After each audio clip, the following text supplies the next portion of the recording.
आंब्याचं लोणचं करणार आहोत. त्यासाठी मी आंबे फोडून घेतलेले आहेत. एका ताटात आपण मोहरी बारीक करून घेतलेली आहे.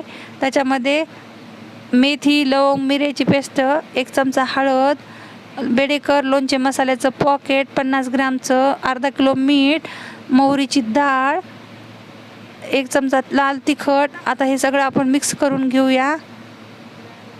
आता मी तेल गरम करून घेतलेलं आहे, ते थंड झालेलं आहे, ते पण टाकून घेऊन सगळं एकत्र कालूया. आता त्याच्यामध्ये आपण फोडलेल्या आंब्याच्या फोडी टाकूया आणि त्याला व्यवस्थित सगळं मिश्रण लावून घेऊया. सगळं मिश्रण असं व्यवस्थित लागलं गेलं पाहिजे.